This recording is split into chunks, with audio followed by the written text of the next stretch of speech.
Hello, I'm Isaac Hayes III, founder and CEO of Fanbase. Listen to what I'm about to tell you. The window to invest in Fanbase is closing. We've raised over $10.6 million of our $17 million goal. That means there's room for less than 6,370 people to invest in Fanbase for the average amount. The minimum to invest in Fanbase right now is $399. That makes you an owner in Fanbase today. Go to startengine.com/fanbase to invest. Why? Because current social apps have taken advantage of users for far too long, with content suppression, shadow banning, harmful racist content, and no real tools for monetization and equity. Fanbase has over 1.4 million users and counting, allowing anyone to reach all their following and monetize their content from day one. Social media is the new TV, and whoever owns the apps that distribute that content have the opportunity to own potential billion-dollar companies. While big platforms with uncertain futures are failing to serve their users, Fanbase is stepping up to fill the gap. Don't wait until it's too late. Invest now, invest for yourself and your future. Go to startengine.com/fanbase and own the next generation of social media.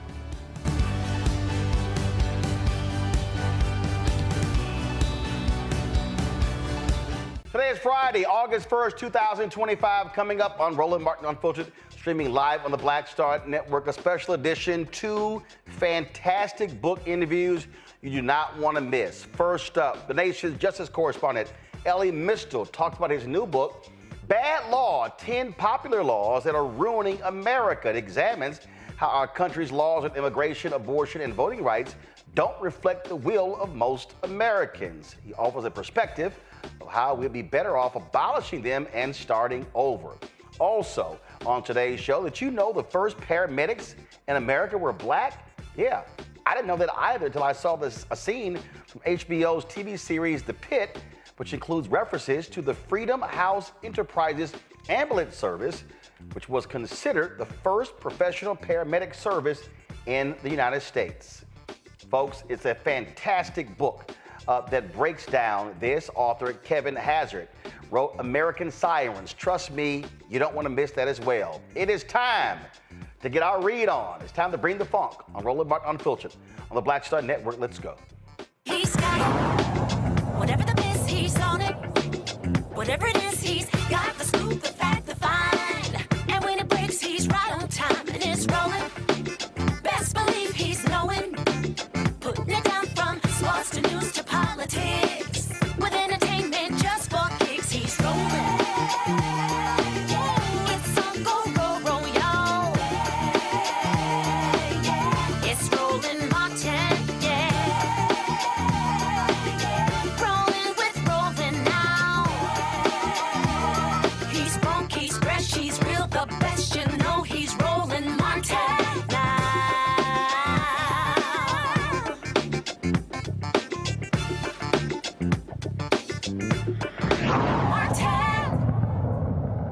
Folks, we got many laws in this country, but it doesn't mean that they can't be changed. Well, Elie Mystal, you've seen him many times in our show. He's the justice correspondent for The Nation. He has a new book called Bad Law, 10 Popular Laws That Are Ruining America. It's a book that you definitely want to check out. And Elie breaks down to me why these laws should be changed and saying, listen, most Americans don't even agree with these laws. And in his latest literary work, he lays out his thoughts on how Trump is blatantly disrespecting the law and so many other issues that we break down. Here's our conversation.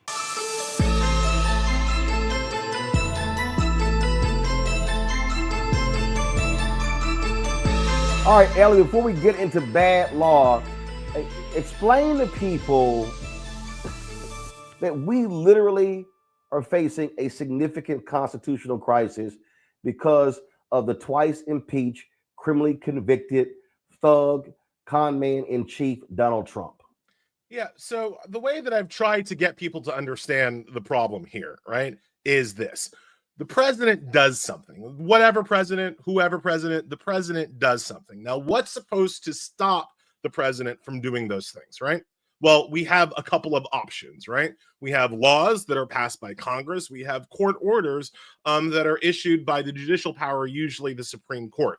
If the president can ignore both of those, right? If he doesn't have to follow the law as written down by Congress, and he doesn't have to follow a court order as issued by a federal court, then we don't have anything approaching a democratic self-government. We have a fascist dictatorship where the whims of the ruler affect what kind of a situation we live in, right? And that's exactly what Trump is doing now. One great way to understand it is with all of his illegal, unconstitutional funding freezes, right? He's cutting off money to various organizations, any organization that basically hires and admits Black people, their money is under threat, right? And that money that Trump is taking away was authorized by Congress, right? It wasn't authorized by the president. It was authorized by an act of Congress. He has been told by the Supreme Court and various lower courts to put them to give the money back, to turn the money back on. But he doesn't. He just keeps not paying people, right? So what do you call that, right? If the president can stop money from going to places that are off, that Congress has already authorized, that the court has already told him that he has to fund, but he can just not do it, that's called a constitutional crisis. That's a situation where the rule of law has broken down, and now we're at the whims of a warlord, which is what Trump thinks of him. It's just how Trump thinks of himself. And for people who don't understand, there's an enforcement mechanism in the court, and it's called the Department of Justice. Yeah, the Department of Justice doesn't really function anymore, right? Because the Department of Justice has been completely captured by the MAGA movement. Pam Bondi is not an independent United States Attorney General. She is a sycophantic United States Attorney General. She just does what Trump tells her to do. And so there's going to be no federal law enforcement forcing Trump to do any of the things that he doesn't want to do. And I keep talking about Trump, but I also want people to understand this isn't just about Trump. This is also about the co-president, Elon Musk, right? Because for all of the court orders that are aimed at restricting or restraining Trump's action, there are also a ton that are aimed at restricting or restraining Elon Musk's actions through Doge, right? But again, who's supposed to enforce that? Who's going to force Elon Musk to follow a court order? Well, that would have to be the executive branch, the President of the United States, the Department of Justice, and the FBI. And all of those organizations are so afraid of Musk that they won't say boo to him. So not only does Trump get to operate above the law because he simply ignores court orders against him, but Musk gets to operate above the law because Trump won't enforce any court orders against his daddy. And that's the vice grip that these people have our country in right now. This is without being hyperbolic, this is how democracies die. This is how you go from a Republican government based on democratic self-interest and universal suffrage to a dictatorship. And what's laughable is that the person who made all of this possible is John Roberts, by the Supreme Court allowing Trump to win by saying, you have immunity. You can do whatever you want. He took that ruling and said, oh, if I get back in, I don't give a damn what anybody has to say because I'm the king. The best thing that you can say about John Roberts, if you're trying to be completely generous to him, is that he is Dr. Frankenstein, right? In the Mary Shelley novel of the same name, that he created a monster. And now he's kind of running around being like, oh my God, what to do about the monster? It's killing my cousins. Like, that's the best way of thinking about Roberts. But I think that is far too generous. Dr. Frankenstein feels bad about the monster that he created. I don't think John Roberts feels bad. I don't think John Roberts is particularly afraid of the monster. I think John Roberts likes it. I think John Roberts likes the monster that he created is now going around and snuffing out the rights of people that John Roberts himself has never liked and never thought should have rights in the first place. So I think they're acting more in coordination than at opposition. There are processes. There's a way that Trump is doing it that I suspect John Roberts isn't thrilled about. but the outcome, the final actions that Trump is taking, the policies that he is implementing by fiat, I think these are policies that John Roberts generally agrees with, and that is why he created Trump in the first place. And see, this is the thing that for me, I keep saying to any Democrat in the future. First off, if I'm running for president and I'm a Democrat, I'm going to say, the press is going to say, Governor so-and-so, Senator so-and-so, Congressman so-and-so, Congresswoman so-and-so, are you going to release your test scores, your transcripts? No. Are you going to release your health records? No. Are you going to are you going to put your money in the blind trust? Hell no. And then if they win, I'm going to use every inch of power of the presidency.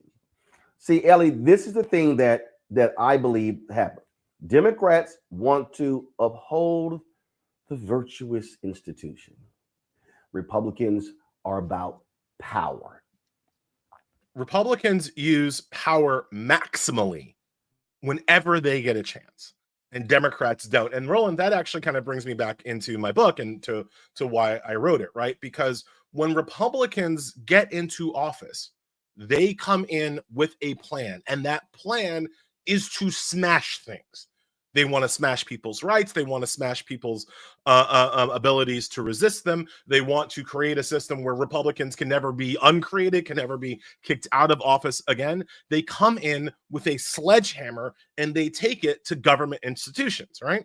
When Democrats come into office, they come into office with super glue and duct tape, and they try to reconstitute things that the Republicans have smashed before without their own sledgehammer, without their own plan or strategy to smash the things that the Republicans have created, the often evil, racist, misogynist things that Republicans have created. The Democrats don't come in with a sledgehammer. They come in with, again, a roll of duct tape, trying to protect institutions as opposed to smashing the evil institutions that Republicans erected, right? And one of the reasons why I wrote the book is that, as I've been saying, Roland, this is my attempt to start writing Project 2029, right? Republicans came in, Project 2025, with a plan. They are implementing that plan. It is terrible for our people, right? Well, what's the Democrats' plan to counteract that, right?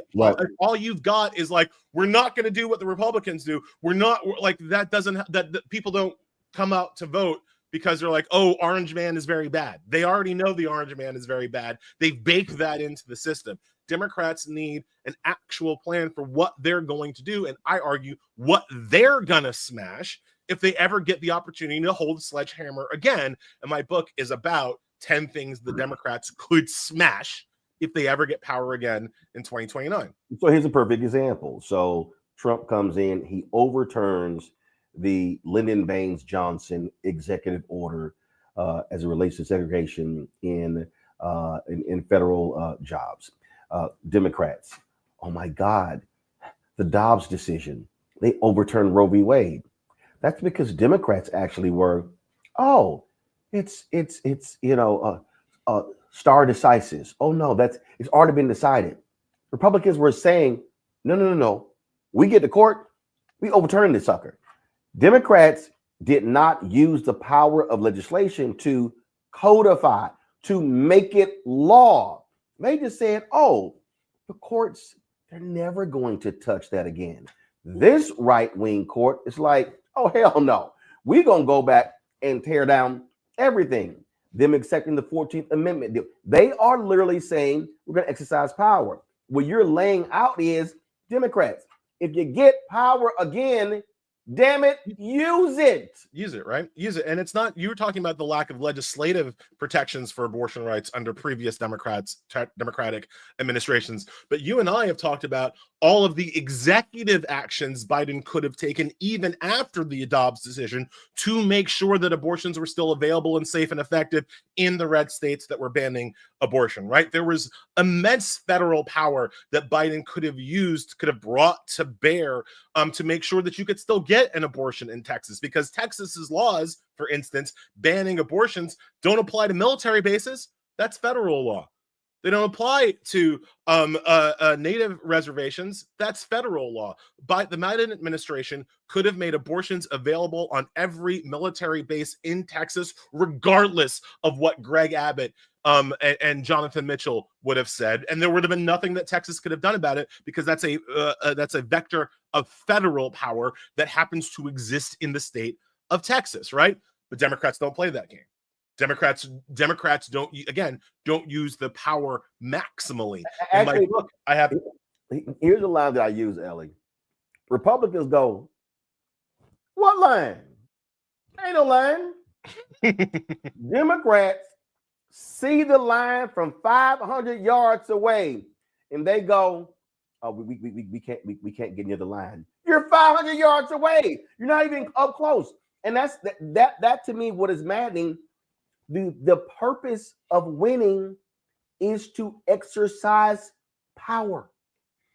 It's something that Republicans have always understood. It's why the Republicans have been able to take over the Supreme Court. It's why the Republicans have been. I mean, even if you look right now, there are people who voted for Trump, who don't really like what he's doing. I mean, nobody likes paying $7 for a dozen eggs, and nobody likes the tariffs, and nobody likes not being able to get their hands on the Switch 2.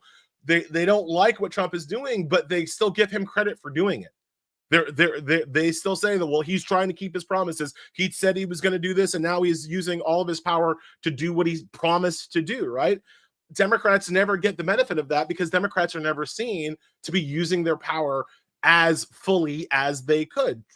Democrats are I remember in the Biden administration, we had to have entire discussions. I had to write entire articles about the Senate parliamentarian and that functionary in terms of whether or not Biden could get his budget and his agenda passed. Has anybody said Democrats went?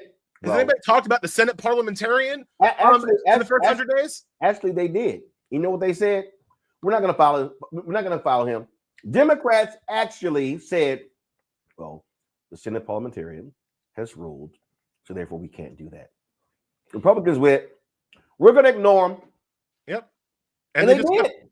And they just kept on stepping, right? So, like, it's one of the reasons why Democrats are always fighting an asymmetrical war, right? Because Trump, and people need to understand this, the most popular part of Trump is the bigotry and the misogyny, right? That's very clear. I don't think that I have to tell your viewers and listeners that. I think most of the people who are watching your show know that, right? But his second most popular thing is his attack on institutions. People feel rightly that the institutions haven't worked for them, haven't helped them get ahead, have held them back. And that actually appeals to Democrats. That appeals to Democrats. That's the Bernie Sanders crowd. That appeals to Democrats. That appeals to Black folks. That appeals, like when we go into our communities, those are the kinds of things that we hear, that the institutions haven't worked thus far. Why should we be voting for the party that defends institutions? That's a really good argument that even I have trouble defeating when I'm out on the street, right? Because I also don't like institutions.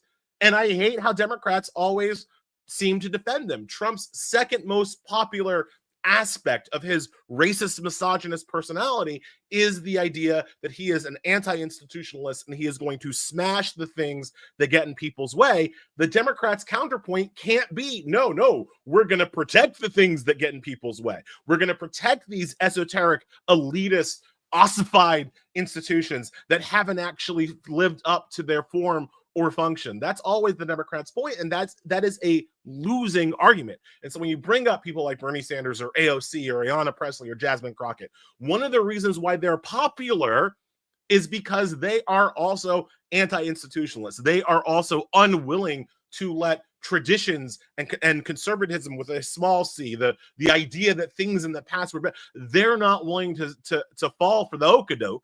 And they're willing to smash the institutions that get in the way of our progress just as much as Trump is. And that's one of the reasons why they're popular. That's one of the reasons why you have people who vote for AOC and Donald Trump in the same election, right? From 30,000 feet politics, that makes no sense. They're on two opposite sides of the spectrum. But when you think about their anti-institutional base, that is how you get AOC and Trump voters, right? And it's a problem the Democrats haven't faced directly. And it's one of the huge reasons why they are bleeding people of color, right? And I don't like to do the white media thing. I don't like to suggest that Trump is winning Black people or winning Latinos. He's still incredibly underwater. Trump, if we walked around unprotected in Harlem, he would get his ass kicked. You know, this is not a close thing. But for Republicans, when they don't need to win the African-American vote, they just need to not get blown off the screen, right?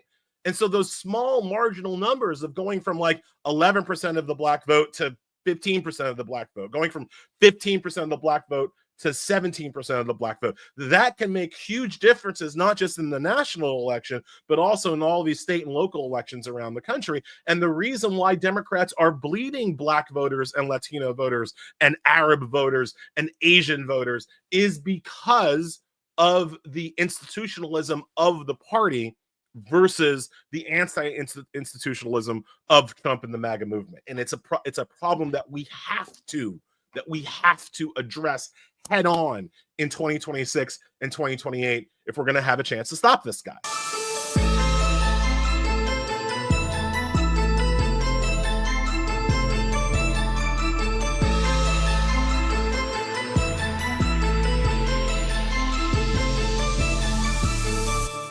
Hello, I'm Isaac Hayes III, founder and CEO of Fanbase. Listen to what I'm about to tell you. The window to invest in Fanbase is closing. We've raised over $10.6 million of our $17 million goal. That means there's room for less than 6,370 people to invest in Fanbase for the average amount. The minimum to invest in Fanbase right now is $399. That makes you an owner in Fanbase today. Go to startengine.com/fanbase to invest. Why? Because current social apps have taken advantage of users for far too long, with content suppression, shadow banning, harmful racist content, and no real tools for monetization and equity. Fanbase has over 1.4 million users and counting, allowing anyone to reach all their following and monetize their content from day one. Social media is the new TV, and whoever owns the apps that distribute that content have the opportunity to own potential billion-dollar companies.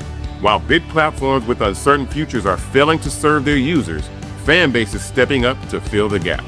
Don't wait until it's too late. Invest now, invest for yourself and your future. Go to startengine.com/fanbase and own the next generation of social media.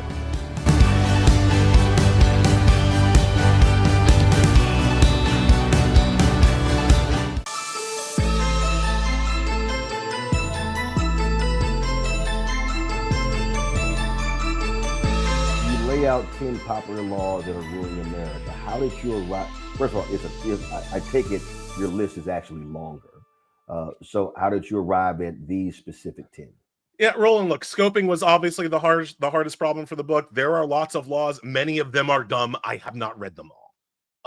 The way that I scoped, the way that I whittled it down to 10 is that I thought of two things. One, what are laws that we can just repeal, right? Not laws that we need to reform or massage or bring into the modern age. What can we just be rid of? A great example of this is the Anti-Drug Abuse Act, right? Now, I do not like the Anti-Drug Abuse Act. I do not like our drug laws. I think they are provably racist and have caused great damage to multiple communities, including ours. However, I'm not going to say that we should repeal all drug laws, right? We should probably still have some drug laws. I don't work for the Sackler family. I'm not trying to get people hooked on opioids. There should be some, minimum standard of drug laws in the country. They should be fair. They should be equal. They shouldn't be racist, whatever.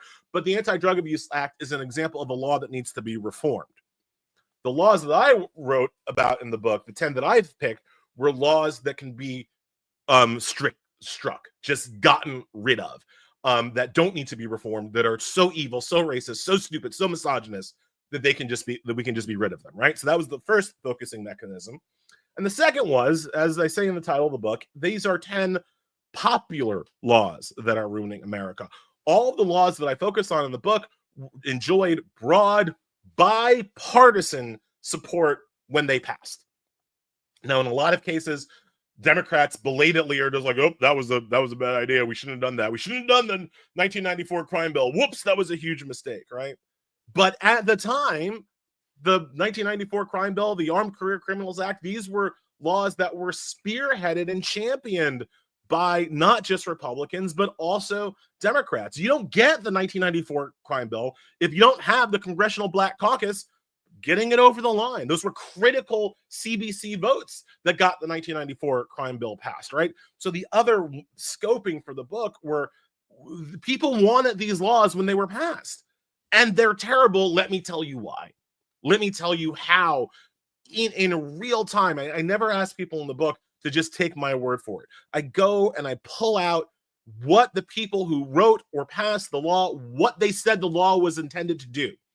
And in most cases, they're pretty honest about the racism or the misogyny or the stupidity that they wanted to do when they passed those laws. And again, in a lot of cases, Democrats have belatedly, come to Jesus and been like, oh, that was a terrible mistake, but the laws still exist. And again, that's the problem with the sledgehammer, right? We pass these terrible laws. We later realize the law was bad, but we don't, when we have the opportunity, take them away. We don't get rid of them. They just linger on so that Republicans, whenever they get an opportunity, can make those laws worse and worse and worse, building on the rotten foundation that these laws laid in the first place.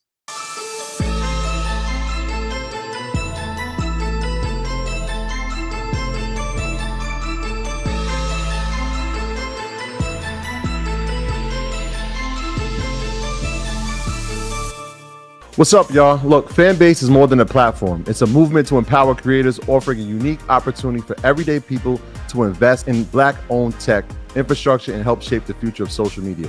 Investing in technology is essential for creating long-term wealth and influence in the digital age. The Black community must not only consume tech, we must own it. Discover how equity crowdfunding can serve as a powerful tool for funding Black businesses, allowing entrepreneurs to raise capital directly through their community through the Jobs Act.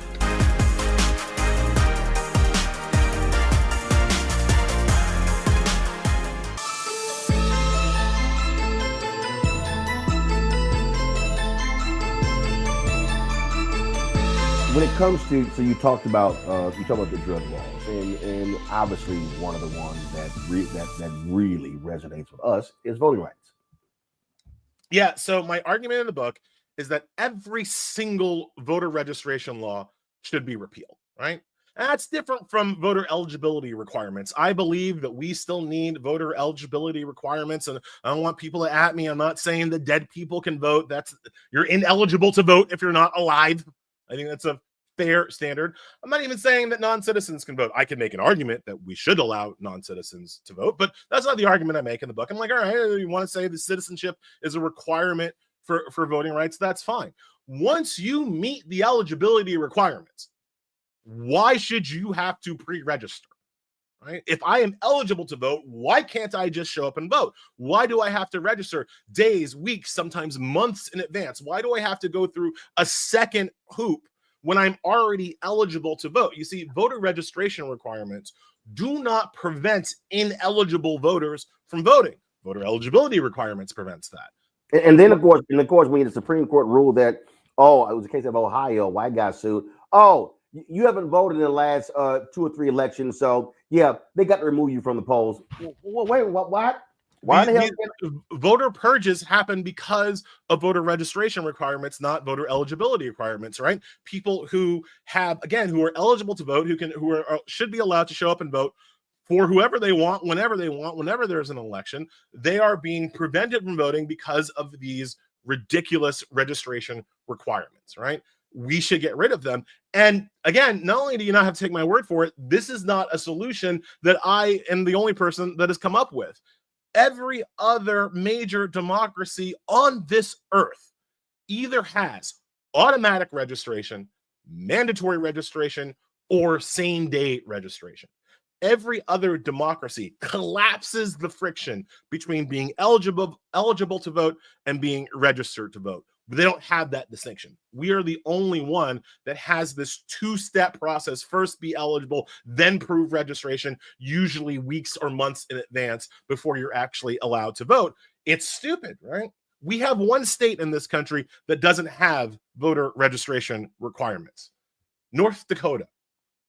There are a lot of voter fraud or voter fraud stories coming out of North Dakota. Yeah.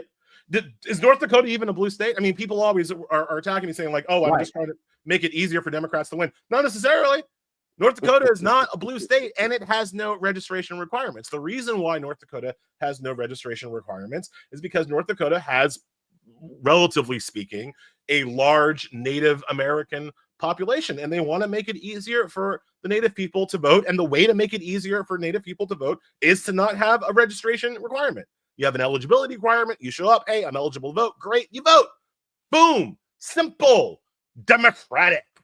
That's all you need. And it's all North Dakota needs. It's all France needs. It's all Israel needs. It's all Chile needs. It's all the UK needs. It's all Australia needs. I can list the countries. We are alone in our stupidity over voter registration.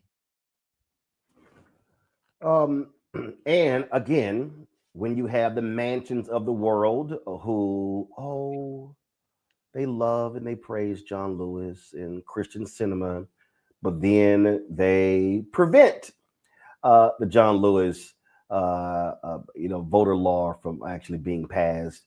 And then Democrats privately agreed to a mansions deal.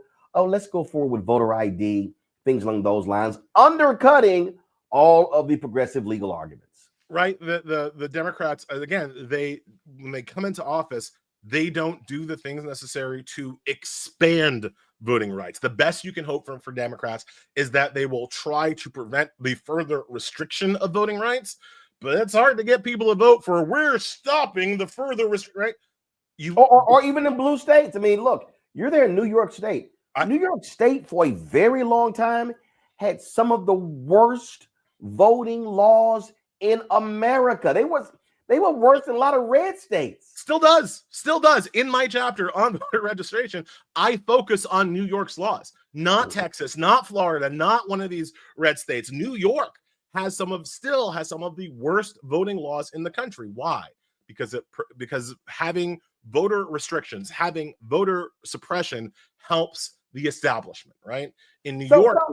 So why? Go ahead. I'm sorry. In New York, the way that it really works is that it makes it very hard to vote in New York if you are a renter, which, a city, when you think about New York City, a city with 8 million people, most of them renters. A lot of renters.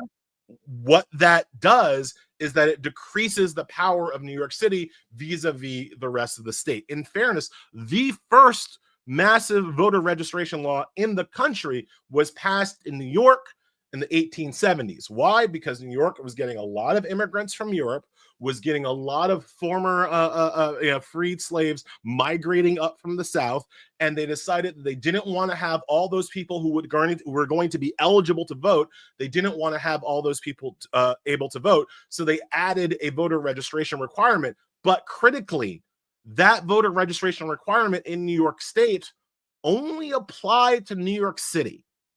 So if you lived in Brooklyn, you had to register to vote. But if you lived in Syracuse, if you lived in Albany, if you lived on Long Island, you didn't have to register to vote. Why? Because white folks with money lived in those places, whereas black people, immigrants, lived in the city, and those were the people they didn't want to allow to vote. New York State is not just one of the worst now, it's one of the worst historically when it comes to voting rights. So why do voting rights advocates, why do they just keep skipping New York State? Like you don't see voting rights groups holding mass rallies in Albany or New York City or whatever the heck. What? Because it's blue? Because it's blue. I mean, that's the only answer that I've got. Because it's blue. Because they think that they've got bigger fish to fry. And if you make it easier for people to register vote, and vote in states like North Carolina and states like Mississippi, obviously in states like Georgia, you can flip those states. You can turn those states from red to blue because, as we know, Texas, and the line about Texas is always, Texas is not a red state, it's a non-voting state. right? And if you got a lot of more people registered in Texas, you could flip Texas blue, and that would completely change the map of America. So I understand why they focus some of their efforts, more of their efforts, in places in the South as opposed to New York State. But I think it would show how nonpartisan the voting rights and voter registration movement is if they had as much smoke for New York as they have for places in the South. Because again, it doesn't have to be a partisan issue. Making sure that it's easy and frictionless for people to register to vote and then vote doesn't necessarily mean the Democrats win. It means that Americans win. It means that Americans get to participate in their government as was promised to us in our flawed Constitution. That's a bigger goal than any one party being in power in any one state. Of course, the Republicans understand that their best chance of winning is to have the fewest amount of people voting, right? And that's where we get to the voter ID laws. Now, I've made the argument, Roland, that if you gave me automatic registration, if you gave me the mandatory registration, automatic registration, portable registration also being entirely critical, right? So like your registration should follow you when you move. You shouldn't have to re-register, right? Going back to New York, if I move from apartment 2B to apartment 1A in my own building, I got to re-register to vote. So a huge thing is voter registration portability is something that we need in this country. But if you gave me all of that, I would give you voter ID. If you want to give me a national voter ID that everybody can get, that is free. Free is critical because the 24th Amendment constitutionally prohibits a poll tax, and having an ID that you have to pay for becomes a form of poll tax, however small you might argue that it is. So if you give me a free, easily accessible national ID, and in exchange, you give me national voter registration and portability and automatic registration, I make that trade every day. I make that trade every day. You know who doesn't? The Republicans. Because the Republicans aren't actually concerned with voter fraud. They don't actually want to stop voter fraud because voter fraud doesn't really exist. They want to stop people from voting. And my plan would make it easier for eligible citizens to vote, even if they had to get an ID to prove that they are eligible. And that's why Republicans will never go for it.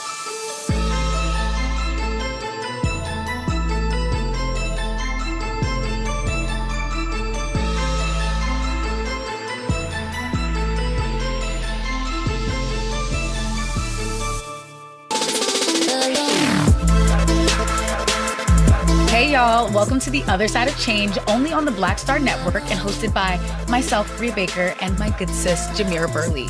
We are just two millennial women tackling everything at the intersection of politics, gender, and pop culture. And we don't just settle for commentary. This is about solution-driven dialogue to get us to the world as it could be and not just as it is. Watch us on the Black Star Network, so tune in to The Other Side of Change.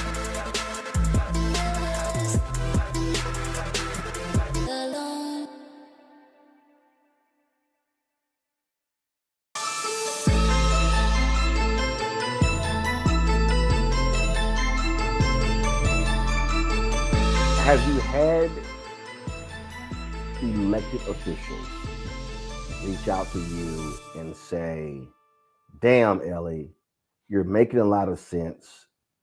We're going to take up this cause? Man, I don't punch that far above my weight. No, man. Look. You're on television, you're on radio, you do podcasts, all these different things. You've been laying these things out, and are they listening? I mean, are they literally? Hey, Elie, you know what? Walk me through this. Explain to me how we can do this, or because that's what the right does. The right is they've always listened to their thinkers. A lot of the things that we see today came out of conservative think tanks, from authors. When you actually look at Donald Trump's entire campaign and how he operates, he completely ripped off Pat Buchanan. Yeah, I mean, you're absolutely right. I mean, the conservative think tank mafia is responsible for many of the conservative and Republican ideas, whereas the Democrats do not use its far more august, I would argue, think tank mafia to inform their own policies and positions. And there are a couple of reasons for that, right? Number one, Democrats do not accept that they are the party that they are, right? The Democrats want to be at the establishment levels, they want to be the white working class party. They're still waiting for Reagan voters to come back home to the Democratic Party. Now, you and I know that that ain't never going to happen, but many Democratic officials, many people in power still believe that there is a unwashed mass of white working class people who are just about to vote for Democrats. And so in that, if you believe that, listening to a black guy like me doesn't seem to be in your best interest, because I'm not the guy that you want to send to, Huntington, West Virginia, to convince some coal miners to vote for the Democratic Party. Even though the ideas that I have would help coal miners in West Virginia, I'm not the messenger necessarily that you want to have. So that's one of the reasons why we don't listen to our think tank mafia. But I think so that's kind of like on the ground. But I think in a larger sense, it's not so much that people aren't listening to people like me. It's who's listening to people like me, right? The younger people in our party do, I've had conversations with some of the younger representatives and some of the younger legislators and some of the younger candidates. I do have those conversations, and I know for a fact that there are younger people, not just people of color, but primarily people of color, not just women, but primarily women, who are thinking along my lines and are interested in my ideas or ideas from people like me and like us, right? The problem is that those people are not in leadership establishment positions, right? And there's the old guard kind of won't get out of the way and let the new guard take the leadership roles and become the tip of the spear. There's still just a lot of old guard dead hand control over the party. Now, not every... Which is why I believe what that new guard has to understand is they've got to organize and mobilize external pressure in order to bring that to bear. Right. The reality is, I don't care what it is, you cannot succeed solely with an inside game. Yes. When you are an agitator, when you're operating guerrilla warfare, when you are an insurgent, you cannot play by traditional rules. And I think they've got to have forces outside. And this is the hardest thing for people to understand. You got to have folk who are willing to unleash protesters, demonstrators against folk who you say, hey, I agree with you last week because this thing is so important. We need to win it all. 100%. You need an outside game. That's one of the reasons why I don't run for office. I think I'm more effective on the outside than I would ever be on the inside. I'm way too. Actually, I think here's the problem. Actually, it's not a problem.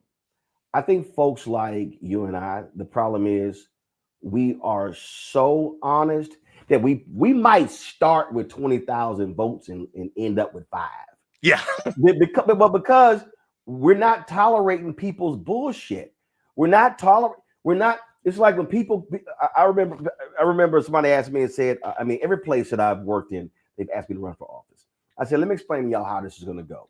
A constituent is going to come up to me and they're going to say, I want you to do something about our schools. And my response then is going to be, do you have any children in the school? And they're going to say, yes, I do. I said, where do they go to school? Then they're going to say, said elementary school. And I'm going to say, oh, you remember the PTA? And they're going to say no. And then I'm going to say, how in the hell can you ask me to fix your schools when your sorry ass can't even join your own PTA? See, right there, that voter's gone. Because I just believe, Elie, that the greatest fear in our society, and I don't mean black people, I mean everybody, people hate accountability.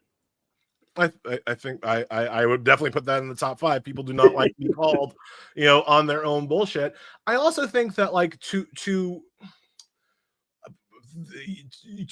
run for office, to be a politician, you have to believe that there is a certain institutional procedure to all of this stuff that can be massaged and bent to your will. And I don't necessarily believe that. That's why, again, I think I'm better on the outside pushing people to become more educated and to become more knowledgeable, and to, as I say in the book, don't vote harder, vote smarter. I think that I have a role to play there. I think if you put me in Congress, I'm weakened in some way, because Congress is about compromise. Congress is about working across the aisle and trying to work together where you can with the people who you can't, like. And that's never been my kind of mode of even thinking, much less my reality, right? So I don't think that I would be great in that kind of role, but there are people who are great in that kind of role.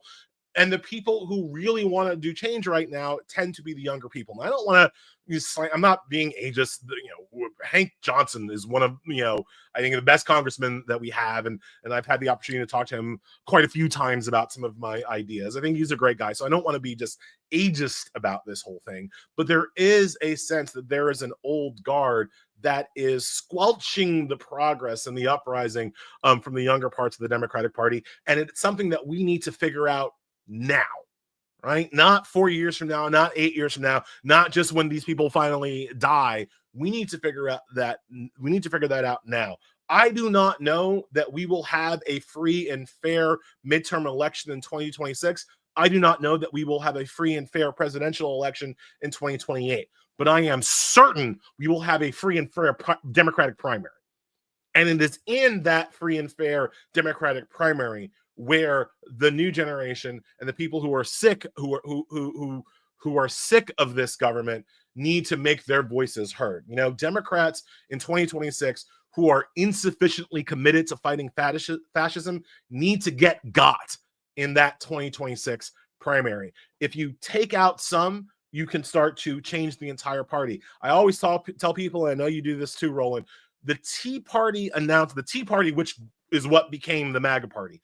They announced themselves to the world, not by beating a Democrat, not by beating Barack Obama, who was curb stomping them in any kind of public polling. They announced themselves to the world by beating a Republican, Eric Cantor in Northern Virginia, right? A conservative, but moderate conservative, up and coming rising star in the Republican leadership. The Tea Party took his ass out in a primary in Northern Virginia. He was shocked and stunned.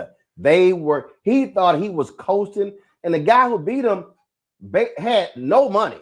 Yeah, and they lost the seat. The Republicans, the Tea Party took him out, put a crazy Tea Party conservative up, and they got their ass blown out of that seat in the purpling Northern Virginia. But it made the entire Republican Party stand up and notice, oh, wait, we got to take these Tea Party people seriously.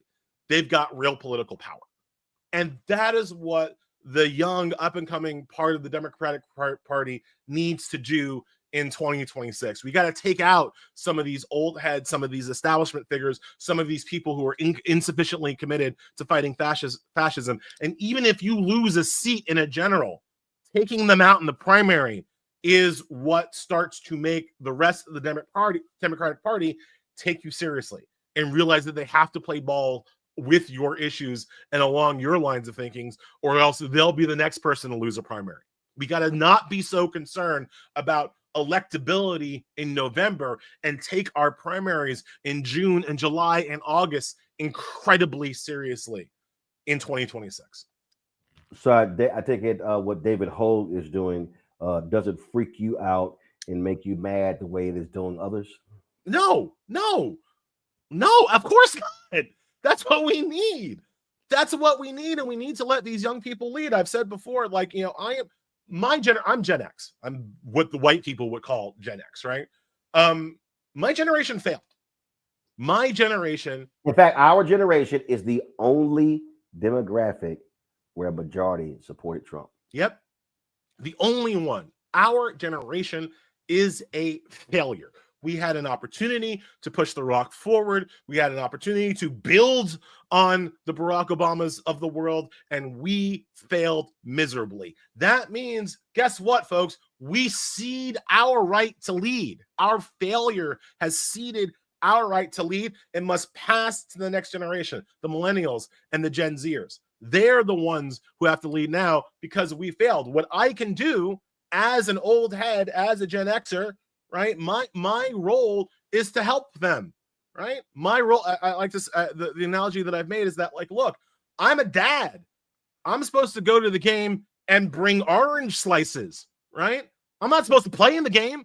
I'm not supposed to score the goal. I'm not supposed to dunk the ball. I'm supposed to bring orange slices. I'm supposed to take the kids out for pizza after the game, right? And if they want to, while we're having pizza, if they want to ask me a question or access my knowledge, I'm happy to share. I'm happy to lend them my expertise in the ways that they think it's helpful, but I'm not the leader anymore. I'm too old. And again, statistically speaking, I've already failed. So it's got to be on them. And all I'm supposed to do is help, right? Because I've got things that they don't have. And I'm not just talking about experience. I got things they don't have, like disposable freaking income, right? Not a lot. I wish I had more, but I got a lot more than a lot of these young kids, right? I can at least spell the word mortgage, right? That they're never gonna, that in Trump's economy, they're never gonna get an opportunity to have, right? So I've got some experience, I've got some expertise, I've got some income. I can help them in their quest, but it's got to be their quest, and they've got to be the ones that are leading it, and we've got to be the ones that are in a support role. And that is fine with me. I'm willing to help, but there are far too many in our generation, to say nothing of the boomers, who won't get out of the way, who won't help, and won't let the kids lead. Look, the kids are going to make mistakes. They're young. That's part of growing up, right? They're going to make mistakes. They're going to say things maybe they shouldn't have said. They're going to do things maybe in a way that won't work, but sometimes it will work.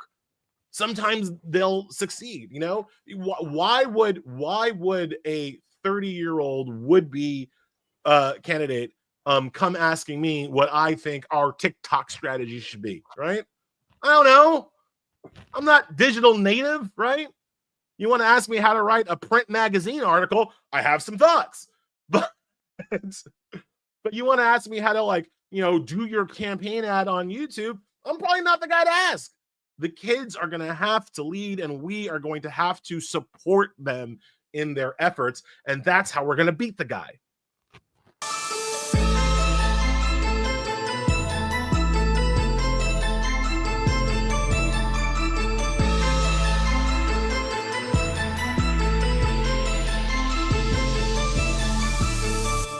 Hatred on the streets, a horrific scene, a white nationalist rally that descended into deadly violence.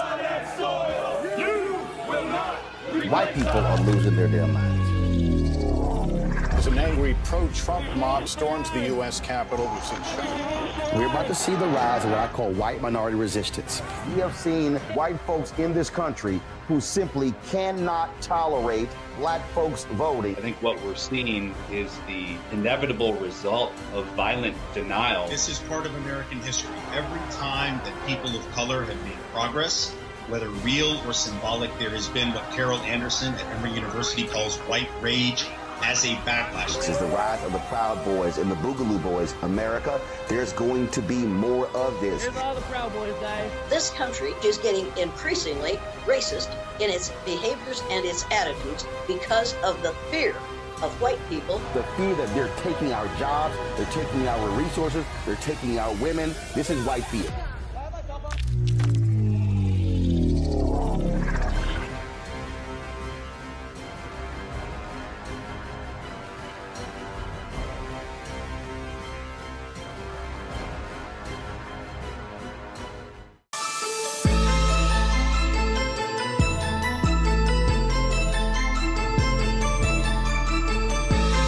All book authors this, and that is, as they were writing their book, as they were researching their book, as they were doing interviews, things along those lines. What was their wow moment? So for you, as you were putting together Bad Law? What was a wild moment? Was there something that you heard, you saw that made you even go, damn, wow, that's crazy? Yeah, so I wrote about the Immigration and Nationalization Act and how that needs to be repealed, right? And as I'm researching how they passed this law in 1921, I came across their star scientists, the guys whose literal scientific theories were used as a justification, not just for the law, which is our fundamental alpha immigration law, but also for why the law was important and how the law should be written. And this scientist was named Harry Laughlin, which is a name that I recognized, and I couldn't figure out why I recognized the name until I did a little Google searching, and I realized that Harry Laughlin was the chief American eugenicist of that age.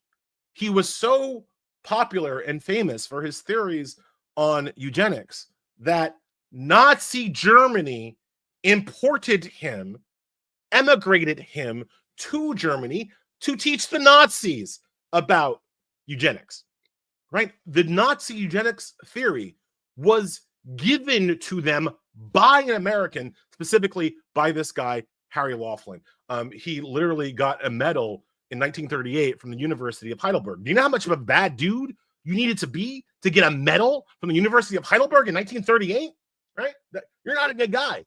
And this is the guy who in 1921 was key to writing our immigration laws, so that literally the congressman now talking to Dr. Laughlin and praising his work on eugenics says that the reason why we need the 1921 Immigration and Nationality Act is to stop the mongrelization of the white race by the inferior races. And that sounds very similar to they're poisoning our blood. Yep. Didn't Trump say that?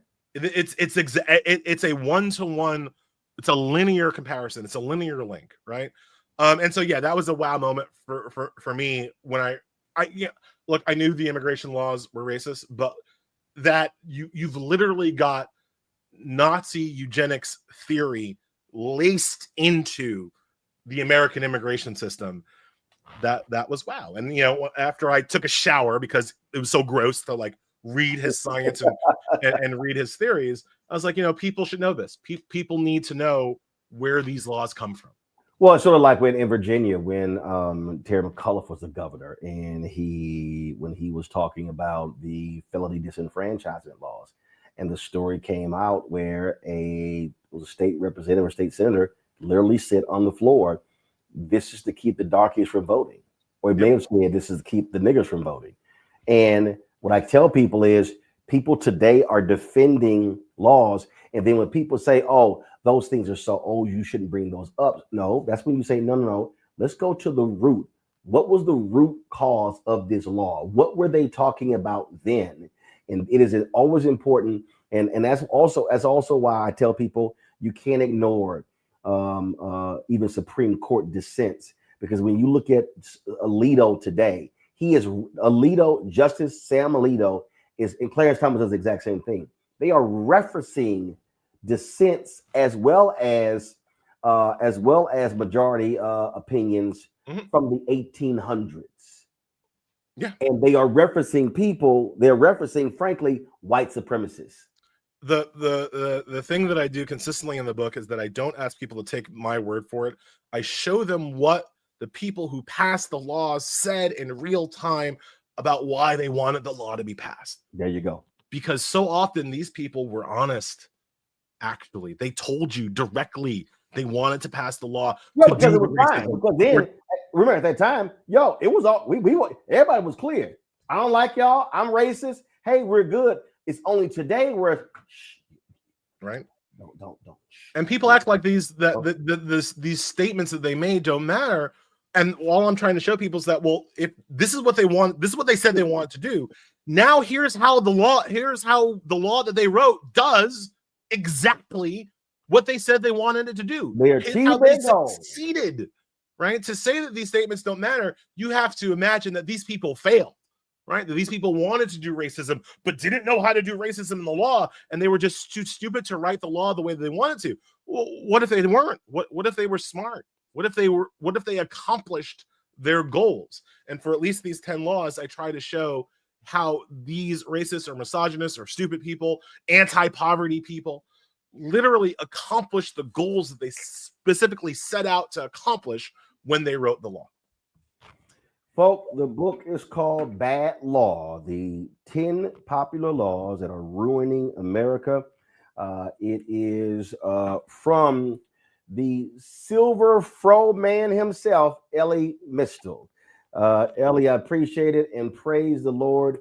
You upgraded your system because I would have cussed you out. You had them big ass headphones on, looking like you had a Sony Walkman under the table from the 1980s. There is a part of me that still wants to do these like Radio Raheem, just like have the speaker like this. But we now have JBL speakers that we can roll. Elie, I appreciate it, man. Thanks a lot.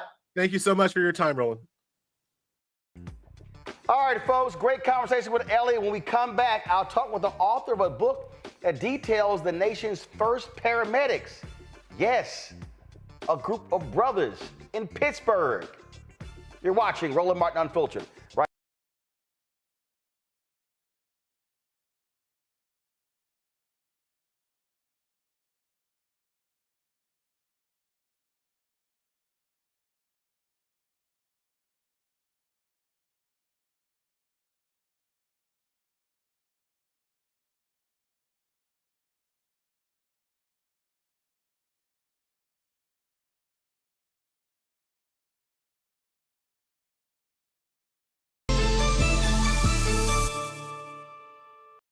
What's up, y'all? Look, Fanbase is more than a platform. It's a movement to empower creators, offering a unique opportunity for everyday people to invest in Black-owned tech, infrastructure, and help shape the future of social media.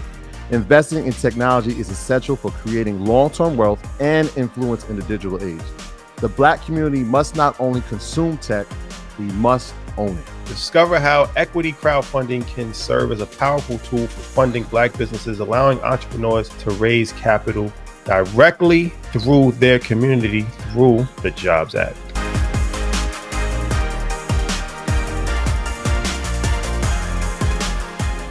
Folks, Black Star Network is here. Hold no punches. I'm real revolutionary right now. Support this man, Black Media. He makes sure that our stories are told. Thank you for being the voice of Black America, Roland. Stay Black. I love y'all. All momentum we have now.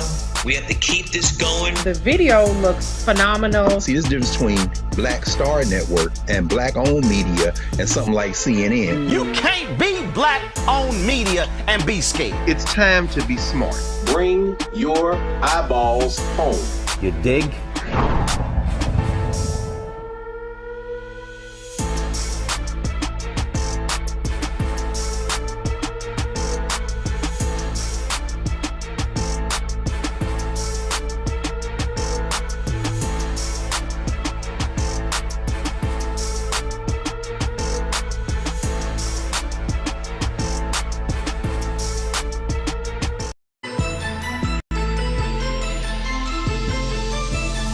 Welcome back to Roland Martin Unfiltered on the Black Star Network.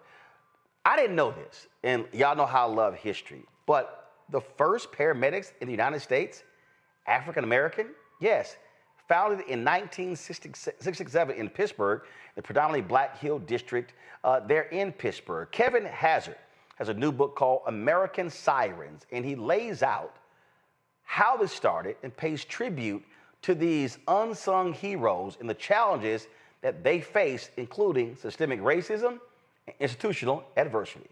Kevin, there's so many stories. I mean, my God, we could just go on and on and on of amazing things African Americans have done that have not gotten credit, that people don't mention.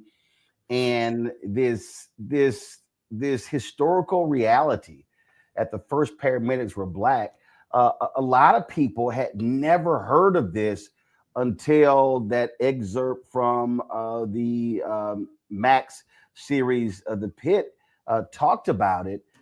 This is just unbelievable. When did you first find out about this incredible story?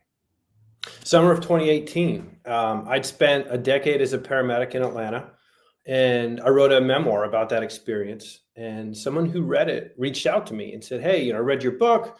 Have you ever heard this other story? Do you know how it all began?" And I had not. So I started researching Freedom House, because those are two words that I had never heard before. And I didn't know what it was. And immediately what I realized was that Freedom House was where all of this began. So, like I said, I spent a decade as a paramedic. It was a formative 10 years of my life.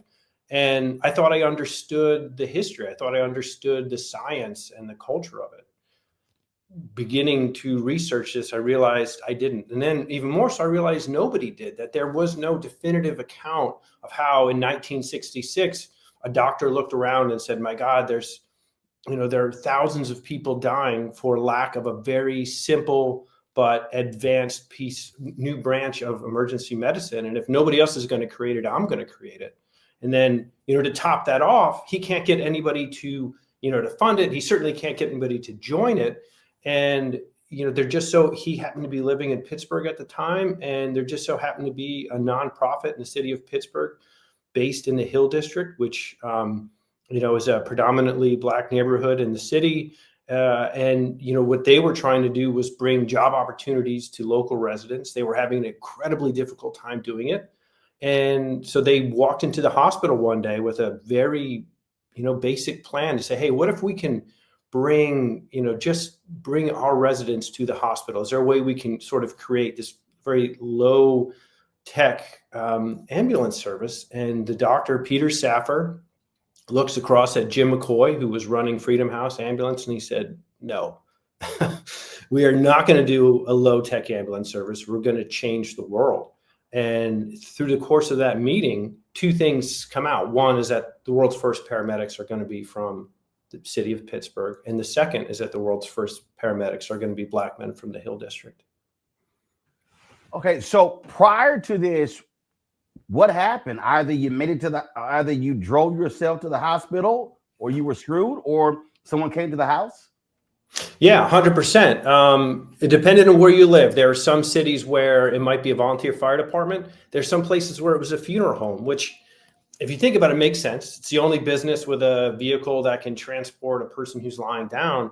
But what a horrible start to your emergency. You're hoping that your family member doesn't die, and what screeches up in front is a hearse, and two undertakers hop out and have to sweep flower petals out of the back of the hearse, and then load your family member in and race them to the hospital. They're going to get paid about $2,000 for the funeral, maybe $20 for the ambulance ride, so you can see, where their loyalties really lied. I mean, it was a horrible situation. And a lot of people were dying because nobody who showed up had any kind of training. In the city of Pittsburgh, what you had was a police-borne ambulance service. So it was usually older cops who drove around an old beat-up paddy wagon. It had a canvas stretcher. They had no equipment. They had no training. They had no ability to do anything but take you to the hospital. In fact, they didn't even ride with you. But you got a ride, depending on who you were.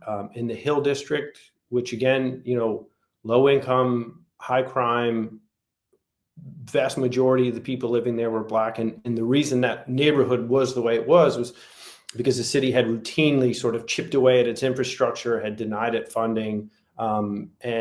Because of redlining in real estate laws, people living there were not allowed to move out into other areas. So it just got continually cramped. So if the cops got a call in that area, they might show up, they might not. When they did show up, they might transport you and they might not. One of the future paramedics has, an incredible story of his mother having a stroke, and he called for help. And, this paddy wagon pulls up, two aging cops amble out. They slowly make their way inside. They take one look at his mother, who has never had a drink in her life, and said, she's drunk. He knew his mother was having a stroke. He fought with them. He argued, finally convinced them to take her to the hospital, but they refused to carry her. So he had to carry his own mother to the back of this paddy wagon. He laid her in. They shut the doors and drove away. His mother rode in the back alone to the hospital, where she later died of a stroke. So this was the sort of care that existed around the country. In 1965, a report was released that said you are more likely to survive a gunshot wound in Vietnam than you were in the U.S. And the reason was that in Vietnam, you have a corpsman. In the U.S., you have the volunteer fire department, you have the funeral home, or you have two indifferent police officers who show up to your house at a paddy wagon, none of whom are trained. And that's what existed prior to Freedom House.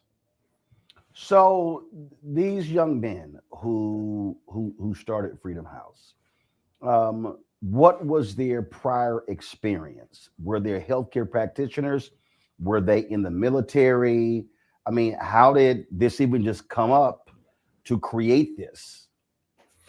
So two things happened simultaneously. One is Peter Safar, who is the doctor who invented CPR. His own daughter died of an asthma attack because the people who showed up to her emergency were not able to treat her. So by the time she got to the hospital, she was dead. He took that experience and turned it into action. And so he spent about a year, developed what would become the first paramedic curriculum. So that happens. So you have this incredibly, advanced training program. They're able, anyone who went through his program would be able to do essentially what a paramedic does today. But he didn't have the people. And so, the guys who eventually were recruited for this, I mean, think about the sales pitch for a second. This is an 8, maybe 9-month training course, 5 days a week, occasionally on the weekends, oftentimes at night. You've got to walk away from your life to do this. So this isn't, people who say yes to this aren't people with a lot of options, especially when you consider that when you finish this course, you've been trained for a job that technically does not exist. So what are you even going to do when you come out of this?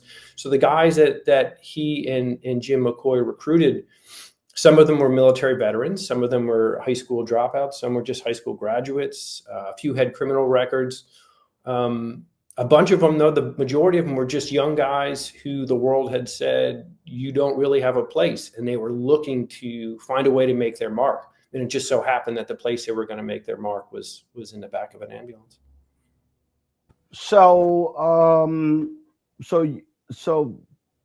these two docs. So, were there one or two doctors? Is it Safar and someone else?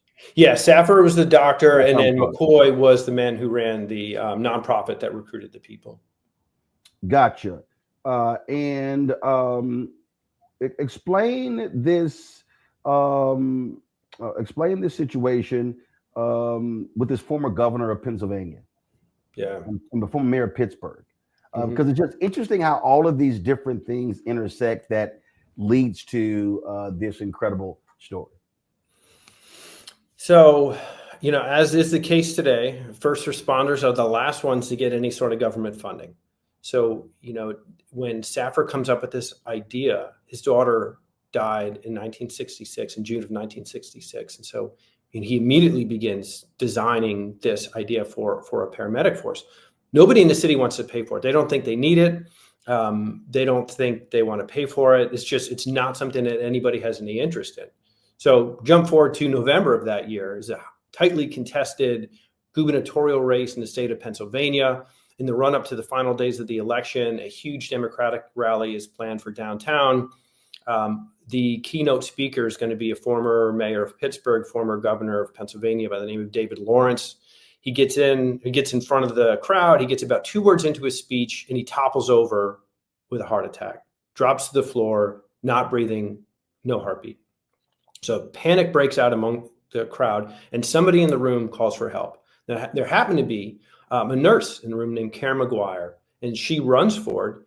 She pushes people out of the way. She checks for a pulse, doesn't find him. Checks for breathing. He's not breathing. And she begins CPR. So as this guy hits the ground, he has advanced care immediately taking place at his side, which is the best case scenario. Within a few minutes, the police-borne ambulance service arrives. And again, it's 2 cops. They have a canvas stretcher. They had a bottle of oxygen that was either empty or broken. Accounts differ, but either way, it was completely useless. They push Nurse McGuire out of the way. So they immediately stop care. They pick up Lawrence, who was a large man. They pick him up. They put him on the canvas stretcher, and they start struggling through the crowd to get him out of there. Karen sees this and realizes these guys aren't going to do anything. So she runs to keep up with them. She catches him outside, sees them putting him in the back of this paddy wagon alone. So she jumps in at the last second, tries to resume CPR, but they're speeding through the streets. So she's just thrown around in the back of this truck. It's nothing done. A few minutes later, they pull up to the hospital, and who's the doctor there to meet them but Peter Safar, the guy who invented CPR and the guy who has been harassing the city for months to start a paramedic corps. He meets David Lawrence, who is the city's most famous citizen, and he sees that he is dead, despite the fact that the moment he needed care, he had it. When the city's version of care arrived, he lost it. And because of that, he was brain dead when he arrived at the hospital. This provides the catalyst that gets the city to finally say yes. It's so often the case. It doesn't matter that a child died of an asthma attack. It doesn't matter that Mitch Brown's mother died of a stroke because the cops refused to help her. What mattered was that a very famous man died, and the city saw for itself. Thousands of people witnessed it firsthand, but it was covered heavily in the newspapers and on TV. Everybody knew that David Lawrence died because the city was lacking in its healthcare infrastructure. So finally, they turned to Safar and they said, fine, if you want to do this thing, go ahead and do it.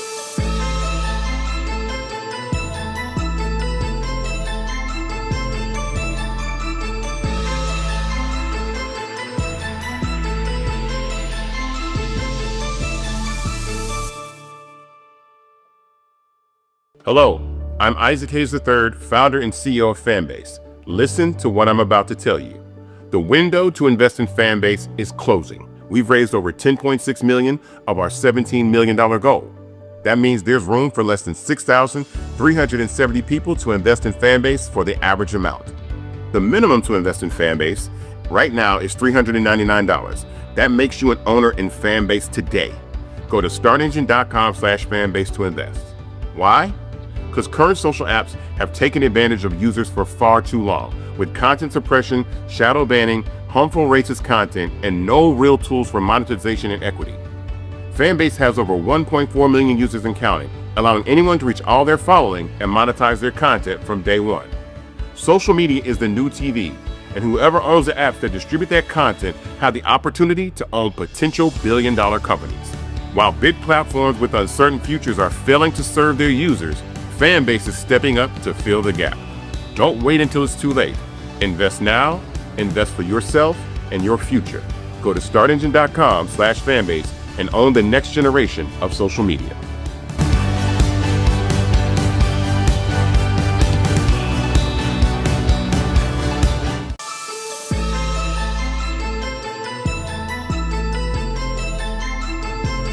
There were no paramedics anywhere else in the country, right?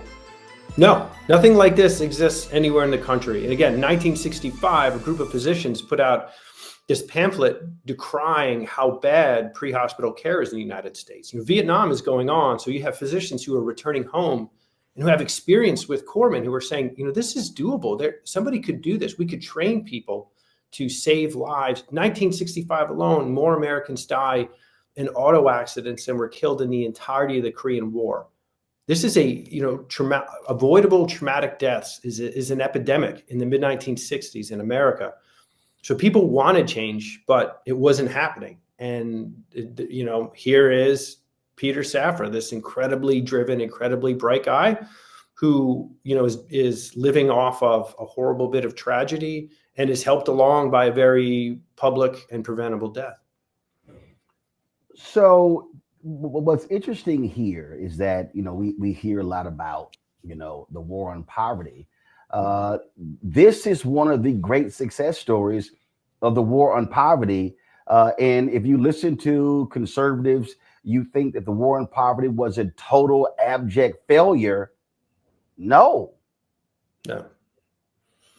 This is, you're right. I mean, this is the perfect example of, a program that was set up. It had private funding, it had public funding, and it was set up specifically in a neighborhood that, so in the early 1950s, U.S. government is worried about the state of inner city America because, there's a lot of crumbling infrastructure, there's people moving out, and they're afraid that this is going to be a hotbed for communist infiltration. And so they come up with the urban renewal program, which is if you fix your blighted areas and you put in highways and hospitals and theaters and universities, we'll help you pay for that. So cities begin tearing down neighborhoods. And of course, what are you going to tear down? You're going to tear down the lowest income. You're going to tear down, the poorest area, the most beaten up area, the area with no ability to say, hey, hold on, what about us? So in the city of Pittsburgh, that was the Hill District, which up until that point, had been known as the Harlem of the Midwest. It was a neighborhood known for its famous jazz clubs. Lena Horne, Louis Armstrong routinely went there. It had 2 Negro League baseball teams. Satchel Paige was a pitcher on one of these. It had the nation's largest Black-owned newspaper, the Pittsburgh Courier, very famous newspaper. It covered all the, the early civil rights stuff that Thurgood Marshall was involved in. It was a well-known historic area, and then the city decides, well, we want to build a highway and we want to build a civic center, and so they tear down 2/3 of the neighborhood. And again, because Black residents were not allowed to buy houses in white neighborhoods, the people living there were stuck. So overnight, thousands, tens of thousands of people are disenfranchised, so they're all just pushed into the remaining 1/3 of that neighborhood. So immediately by the early to mid 1960s, jobs are down, income's down, hope is down, which of course means that crime and drugs go up. And that's what the Hill District was facing when James McCoy, who was a civil rights activist, started Freedom House. He was trying to find a jobs program for people he knew were worth more than the outside world thought of them as. And but what was crazy though is Freedom House wasn't doing medical services. I love what you say here. It says Freedom House was the brainchild of McCoy. Let me go ahead and say, as you write, a Houston native. Brainchild of McCoy, a civil rights activist with a long-term goal of fostering Black-owned businesses. In the meantime, to build capital as the organization got on its feet, Freedom House was selling produce in the street from the back of a truck. And it was this truck that grabbed Hallen's attention. If you could move produce, then you could probably also move people. At least that's how Hallen saw it. Oh, they're moving produce. They can move people. That is crazy. It's nuts. It's nuts. So Phil Hallen, he runs this nonprofit funder. So they're just a philanthropy that's focused specifically on medicine and areas where the healthcare system has been depleted through racism. Hallen had a history with EMS. He had a job when he was getting his PhD. He was working at a hospital. He would carry severed limbs from the OR down to the incinerator. He worked part-time on an ambulance. So he had some sense of what it was. He moves to Pittsburgh and he knows that the EMS service in the U.S. is bad. And he sees it's particularly bad in Pittsburgh, especially bad in the Hill. And so he's looking for a way to fix this. And like you said, he's reading the newspaper one day and he sees an article about Freedom House delivering produce around its neighborhood. August Wilson, he wrote that play Jitney based on, a group of people who couldn't get a cab. And so had this sort of makeshift cab system. They couldn't get any sort of help in the city. And Phil Hallen knew this. And of course, Jim McCoy knew this. And that's why McCoy had set up the produce thing. And so Hallen sees it and says, well, man, if you can move a tomato, you can move a person. Let's figure out a way to do this. And that's what brings the two of them to Presbyterian University Hospital, where they meet Peter Saffer, who's trying desperately to get an ambulance system off the ground, but doesn't have any people willing to take that risk. Right. So Hallen wants to do this here, but McCoy is looking for job opportunities for African Americans, and then those two forces merge. So this was a jobs program. I guess if Phil Hallen had some other kind of idea, that's what this would have turned out into. But so this didn't start off as from a McCoy. Well, hey, let's create this healthcare deal. It started off as a jobs opportunity, and then those two combined forces, and then that's what we get. 100%. McCoy, he looked at this much more than nobody knew. The word paramedic didn't exist, so nobody understood sort of Saffer's genius. McCoy was saying, hey, if we start an ambulance service, we're going to have trucks, which means you're going to need drivers, which means you're going to need mechanics. There's probably going to be some sort of dispatch system. So we're going to have to hire dispatchers. In his mind, he's hearing jobs. He's hearing, mechanic jobs. He's hearing driver jobs, dispatcher jobs, careers. What he had been offered before this came along was housekeeper, gardener. Those aren't careers. Those are things that you're stuck into. He wanted a way to elevate the people in his neighborhood. The newspapers referred to people in the Hill as unemployables, which that means you don't have a job. That means you are not capable of gaining and holding a job. He didn't believe that. Nobody in the neighborhood believed that. And so they were looking for the opportunity. McCoy 100% sees this as a way to employ a lot of people. So what's interesting to me is that this didn't start in white Pittsburgh. Yeah. That it start. I mean, that's still what strikes me. And so was Haaland specifically looking at this as an opportunity to provide jobs for African Americans, or was that just happenstance? No, the jobs very specifically were for African Americans. What everybody assumed. So Haaland's like, yo, we need this service. Yep. We need this service. And here's an opportunity to provide some jobs and economic opportunities for African Americans. Let's go. 100%. That's what they thought. But the presumption was like, this is going to be self-evident. You know, the moment somebody sees your emergency responded to by a trained professional who can save your life on the spot, who doesn't have to wait until you get there to the hospital, that the whole world was going to embrace this, which is what happened in every city in America, except for the one where it started. And the only difference is, of course, the one where it started, it was, staffed entirely by young black men as opposed to young white men, which is how it was in other areas. So they thought, go ahead. They thought it was going to expand. They thought like it would move to other neighborhoods in the city, that it would start in the Hill, but that it would move to everywhere in Pittsburgh because people would see the genius of it. But it didn't. It didn't. And was it because they saw it was all black? They will tell you, if you listen to some of the early meetings, the pushback was supposedly, well, we don't know if this works. We don't know if we can pay for this. We don't know if technically this is even legal to provide medicine outside of the hospital. There were all kinds of concerns. But again, the only place those concerns existed was the one place where the people providing the care were black. So they start in the Hill, and the one neighborhood that they expand to is downtown. Downtown has people of all stripes. So, these guys begin responding to calls, chest pain, shortness of breath, all the things that happen today. But some of the people now that they respond to are white. And for the first time, they find that their patients are actually weighing the option of, hey, do I want to die right here at my desk, or do I want to allow a black man to lay his hands on me? And seriously?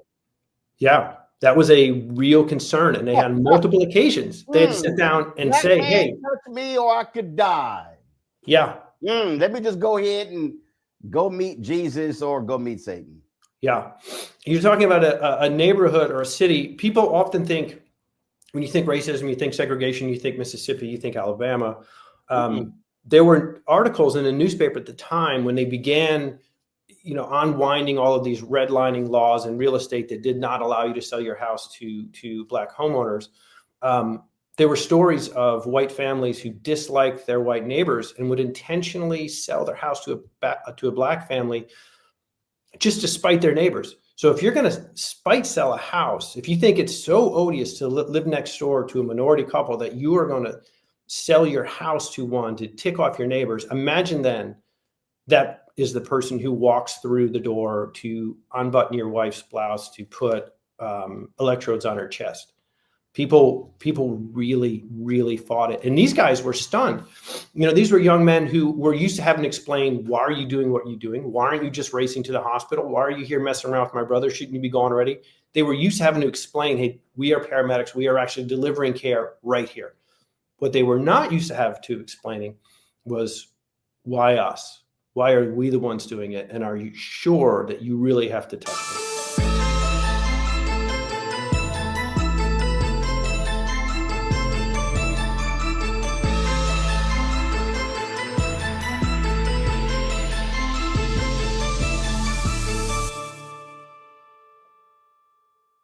hatred on the streets, a horrific scene, a white nationalist rally that descended into deadly violence. White people are losing their damn minds. As an angry pro-Trump mob storms the U.S. Capitol, We're about to see the rise of what I call white minority resistance.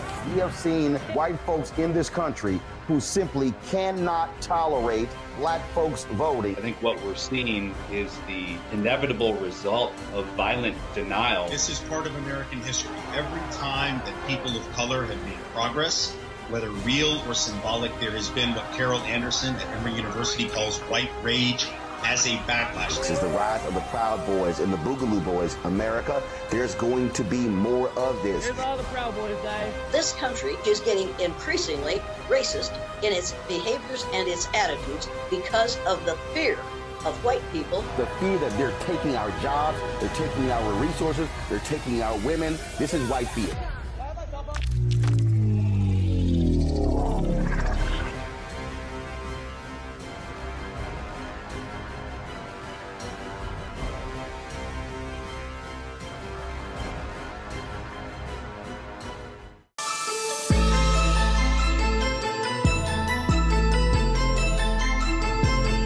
Look, we still have examples of racist white folks who go into hospitals, and if it's a black doctor, they'll request somebody else, or say, don't you dare touch me. And it's like, okay, fine, you go right ahead and die then. Yeah, I mean, it's real pathology. Absolutely. Freedom House lasts for how long in Pittsburgh? They began school in 67. They worked for the first time in 68. In fact, the first time paramedic ever took the streets anywhere in the world was in the immediate aftermath of the assassination of Martin Luther King Jr. In April of 1968. They were shut down in October of 1975. And were they shut down because of citywide adoption, and they wanted a more rigorous program? Why did it shut down? There was no more rigorous program. In 1975, President Gerald Ford realized that paramedics, based on what was happening in Pittsburgh, paramedics had taken off all across the country, and they had uneven training, uneven equipment, and uneven deployment. And so he said, we need to create a national standard. Freedom House was chosen to serve as a national standard. Their medical director, a doctor by the name of Nancy Caroline, wrote a textbook based on her work there. And that textbook is used to this day to train people all over the world. If you say emergency care in the streets to a pre-hospital provider, they will get misty-eyed. Everybody knows that book. Everybody knows Nancy Caroline. She took what she learned in Pittsburgh, she brought it to Israel and created their national healthcare program. This was as advanced an EMS program as existed anywhere in the city. The reason they were shut down is because a couple years earlier, there had been a heroin epidemic in Pittsburgh. It had started in the early 70s in New York and had finally crept over into Pittsburgh.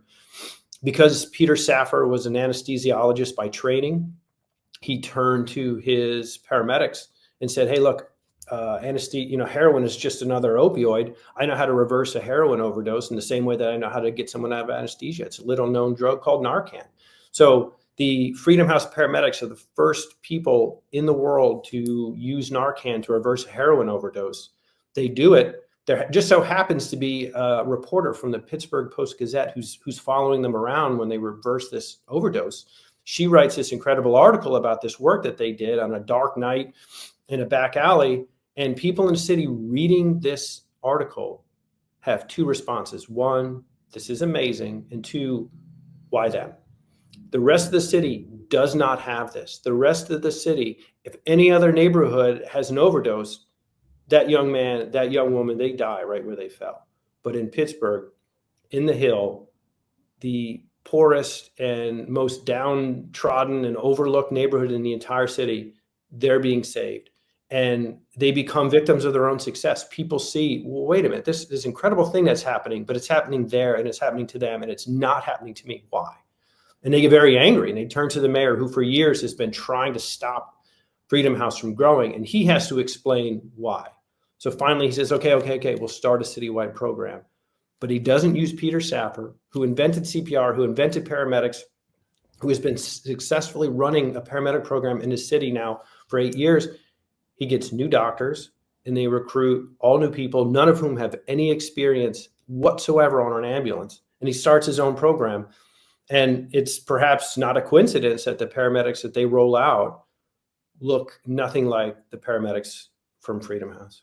So Freedom House starts, and the white folks wanted nothing to do with them. But then in 75, when they start saving the lives of black people with heroin overdoses, then the white folks like, yo, hey, what about us? And then the mayor, obviously pissed off and jealous of this unit, says, fine, we'll go ahead and do this, but let's screw the most experienced people. Let's not listen to them, talk to them, hear from them. We'll just take it from here. Yes, the people quite literally selected as the national standard by the President of the United States were not chosen to continue and expand EMS in their own city. So the what world's happened? first paramedics. So what happened to, were they all men? Were there any black women who were part of this? There were.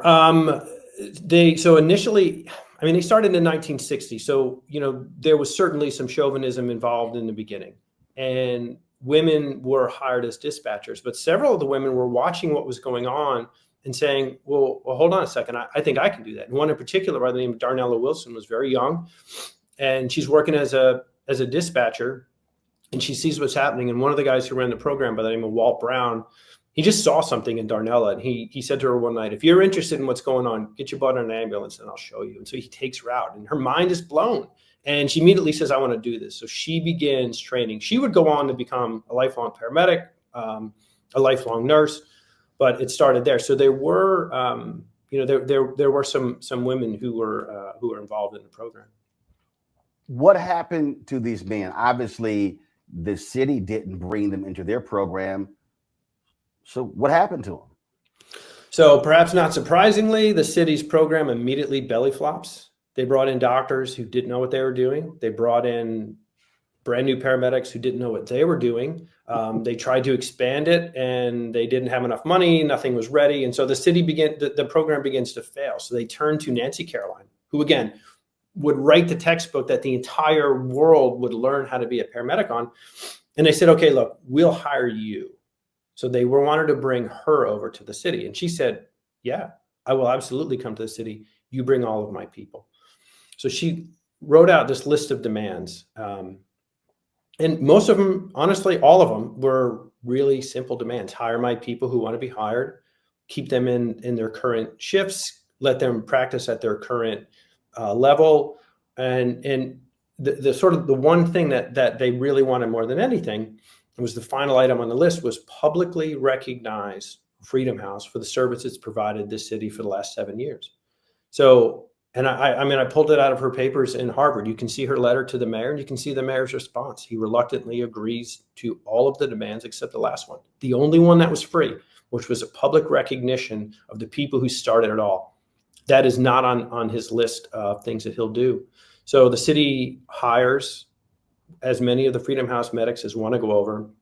They're required to do that, but they're not required to keep them. So over the course of the next year, they essentially make life so miserable for them that the vast majority of the people who go over quit. Darnella Wilson was not even allowed to operate as a paramedic. They put her in the jail where she had to supervise prisoners. She had no experience with that whatsoever. She was very young. She was 18, 19 years old. It was a traumatic experience for her, but she was angry enough that she held on.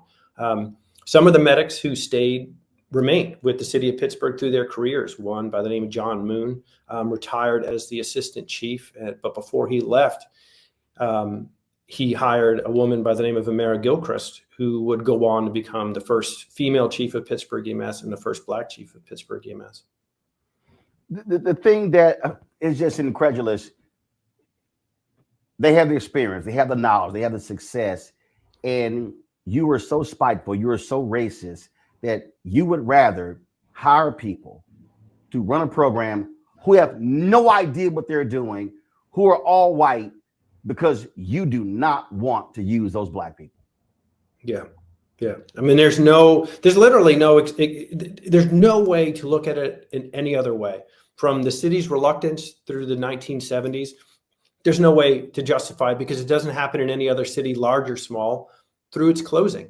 It would be one thing if you could point to Freedom House and say, well, you know, yes, they were the first, but they didn't keep up and the world has passed them by. And so this needs to be advanced. Clearly not the case because they were selected by the US president to serve as a national standard. Their physician would go on to create the exact same program in other countries. These were people who had been on an ambulance for 7 years, had been responding to calls, were incredibly well experienced, and were from the neighborhood, who knew the city. Many of the people that they brought in were not from Pittsburgh. They were from outlying areas. So they were bringing in inexperienced people who didn't know anything, who were terrified, and who needed to have their hands held. I mean, there's this incredible story of John Moon, one of the first medics. He sticks it out. He gets on with the city. He's placed as a third man on an ambulance, which is a 2-man crew by any measure. He's told, don't talk to anybody, don't touch anybody. You just carry our bag. This by 2 people with no experience, who had less training than he did. And he sits there and he's holding their bag. He's literally holding their bag until they get a critical call. They walk in on a man who is in cardiac arrest. These 2 brand new medics with no experience, who are technically now his superiors, who don't let him touch or talk to patients, turn to him in a panic and say, do something. And John in that moment realizes his power. I am well trained. I am experienced. I know what's going on. And he basically tells these guys, sit down and shut up. He gives them pointers. You do this, you do that. He runs the code. They get this person back. They get to the hospital, having saved this life. And he turns to them and he says, from now on, things are different and I'm in charge. But that shows you, the fact that he had to go through that shows you how ridiculous how ridiculous the whole thing is. I mean, there's no other way to explain why they were treated the way they were treated. But again, it's America. It shows you exactly who America is. It shows you exactly how people feel about this, and how the work of African Americans has been grossly underappreciated in this country. Are any of these individuals still alive? Yeah, there's about a half dozen. And when I began working on this program or this project, this story had been dormant for decades. All of this happened before I was born. I think largely they were resigned to the fact that nobody was going to know. And, over the last couple of years, people have started to pay attention. People have responded. Just last year, the mayor read a proclamation in which he publicly thanked them. The thing that they requested in 1975 that nobody had done, he did it. They were several of them were invited to Congress for the State of the Union with President Biden. They have been given honorary degrees at universities. So people are now reaching out to them. People are recognizing them. Their contribution is being recognized. The EMS community as a whole did not know this existed. If you talk to people and you said, how did this all begin? They would have said, well, in Los Angeles or in Miami and Seattle, there were all these different little programs that began. And there was this TV show called Emergency that everybody saw and loved. And it created a generation of kids who wanted to grow up to be paramedics. None of them knew this. And the EMS community, the medical community is really embracing their story. So yeah, there are some of them who are still alive, but many, who died before they had the chance to get recognition. There was one woman I spoke to who said, my husband died without his kids really knowing what he had done. And it's tragic to hear somebody say that, and all you can do is say, well, I'll do everything I can to help carry the torch for you. Indeed. I got to ask this here. Have they gotten the recognition from Black organizations? Has the NAACP nationally ever recognized Freedom House and these brothers? Black medical organizations. I don't know specifically about that. I know that a lot of medical organizations have recognized them, but if has that happened? Has the NAACP done something? I don't know specifically that has happened. I think there are organizations locally in Pittsburgh that Hill House Foundation being one that has recognized them, but have they gotten their due on a national level? I don't think that's yet the case. Amazing. It's just amazing again to hear this story. These unsung heroes. Has Pittsburgh, forget what that mayor did, has the city ever corrected that error and acknowledged these? Is there a monument? Is there a statue? Is there a plaque? Anything in Pittsburgh? So the original Freedom House building has been saved because the Hill District is a historic area, and there's a plaque there. There's a plaque at Presbyterian University Hospital, which now has a different name, but it's now UPMC. At times there have been medallions placed on the ambulances, but as new ambulances came in, the medallions weren't always placed on the new ones. The new chief of EMS, as I said, she was an acolyte of John Moon. She has done as much as she can, and she's worked tirelessly to get this story out and to get it, so that it can be recognized.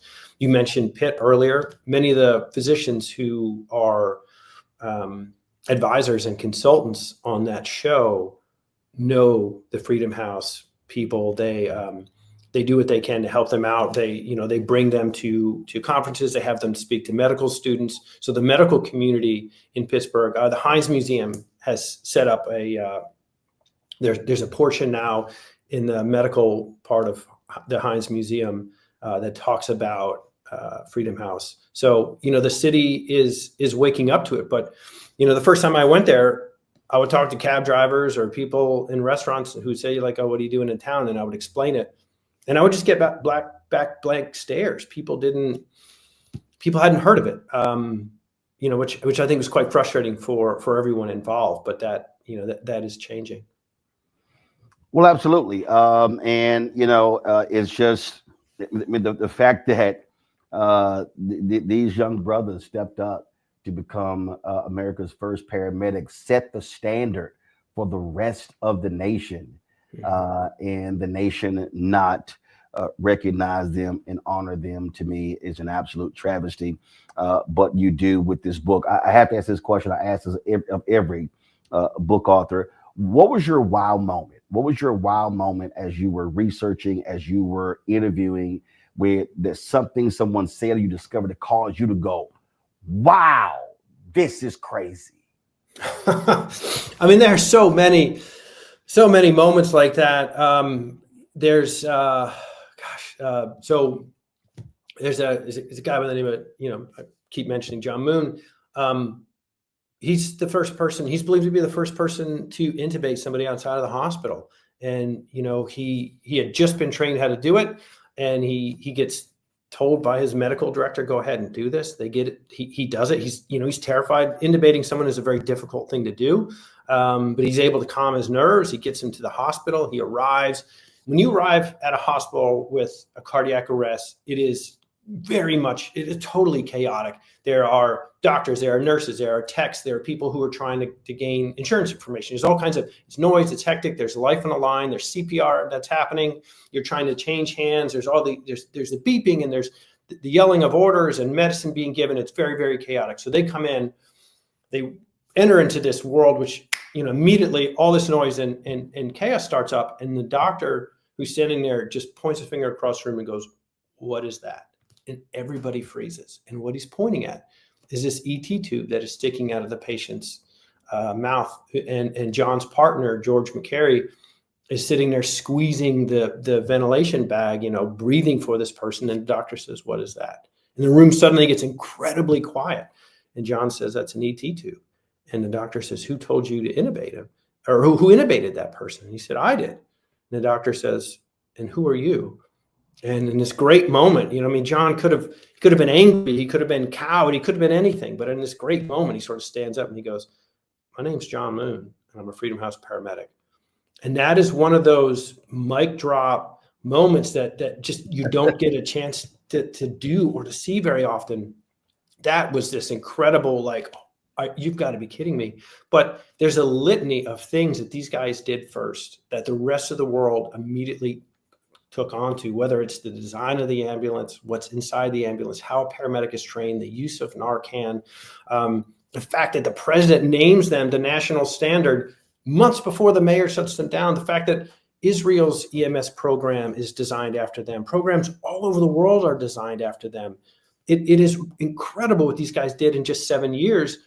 And they were largely a bunch of young kids, high school graduates, fathers, sons, friends, guys who didn't even realize at the time what they were doing in terms of how much they were changing the world. But they were. Every day when they showed up, they were notching a new first.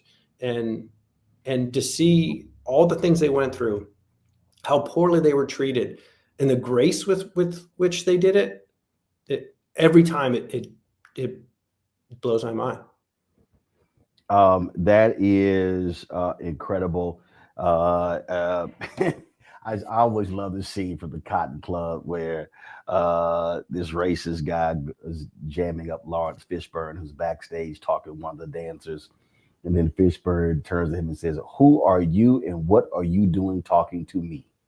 I always love that quote. It just, when you were describing that, that's what it reminds me. Who are you?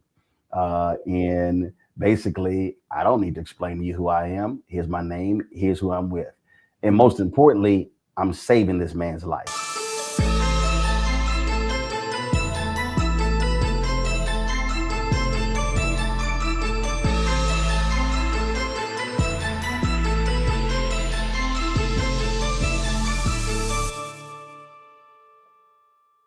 Hatred on the streets, a horrific scene, a white nationalist rally that descended into deadly violence. White people are losing their damn minds. As an angry pro-Trump mob storms the U.S. Capitol, we've seen shooting. We're about to see the rise of what I call white minority resistance.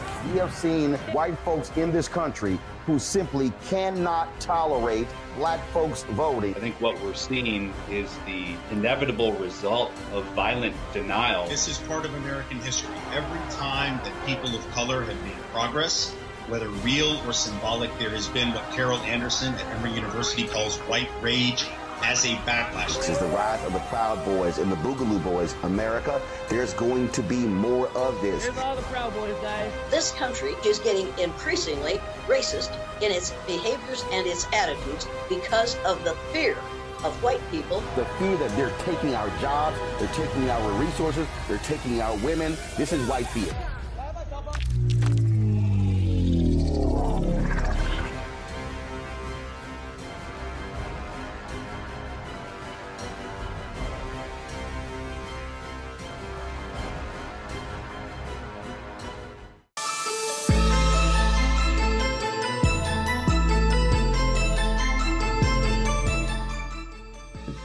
Were there any, you mentioned Narcan, were there any other breakthroughs or historic things, never done before, things that they created that still is the standard today?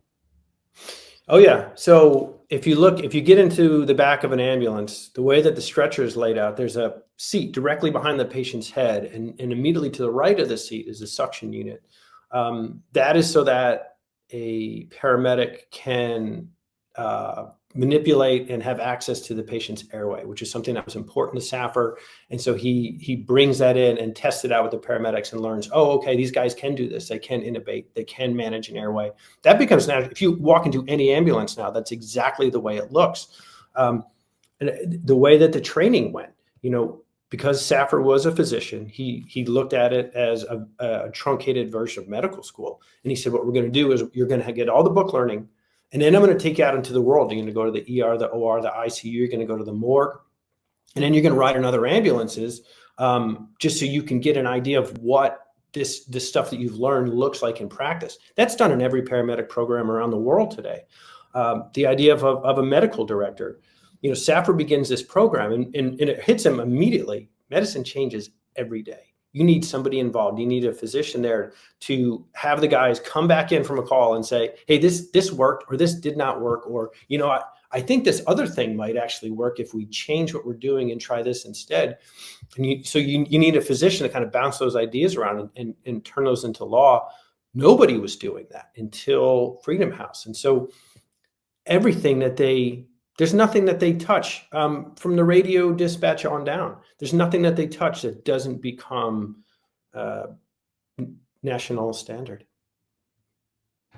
Absolutely unbelievable. A fascinating story. The book is American Sirens, the incredible story of the Black men who became America's first paramedics.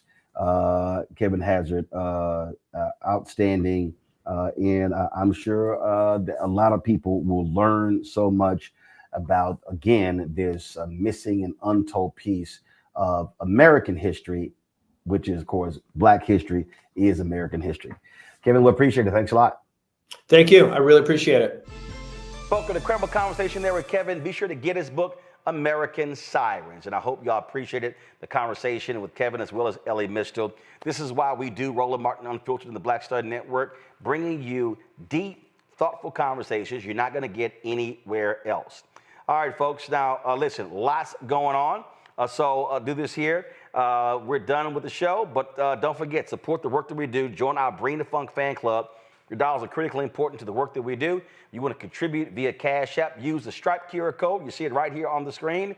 Click the Cash App Pay button to contribute. You can also use this for credit card as well. Checks and money order. Make them payable to Roland Martin Unfiltered. Mail them to P.O. Box 57196, Washington, D.C. 20037 7-0196. PayPal is R Martin Unfiltered, Venmo RM Unfiltered, Zelle, Roland at RolandSMartin.com, Roland at RolandMartinUnfiltered.com. Download the Black Star Network app, Apple phone, Android phone, Apple TV, Android TV, Roku, Amazon Fire TV, Xbox One, Samsung Smart TV. Also, of course, be sure to get a copy of my book, White Fear, How the Browning of America is Making White Folks Lose Their Minds, available at bookstores nationwide. Get the audio version I read on Audible. Also, if you want to get our Roland Martin Unfiltered Black Star Network swag, go to shopblackstarnetwork.com. T-shirts, hoodies, mugs, and more. Get our Don't Blame Me, I Voted for the Black Woman shirt, as well as FAFO Project 2025. Get that shirt as well. And, of course, folks, listen, tomorrow I'm going to be in Chicago at the Black Women's Expo. I'm going to be moderating a panel at noon. So if you're in Chicago, come to McCormick Place. Look forward to a fantastic conversation, and I can't wait to return to the Windy City. And don't forget, folks, if y'all want to support our Black-owned businesses and various products, go to shopblackstarnetwork.com. Lots of different products that you can get there. Again, toilet paper, puzzles, all sorts of stuff. And again, support our Black-owned businesses, shopblackstarnetwork.com. And don't forget, download the app Fanbase if you want to also invest. Get more information at startengine.com/fanbase. Folks, that's it. I hope y'all have a fantastic show. I'll see y'all Monday right here. Roland Martin Unfiltered on the Black Star Network. Holla!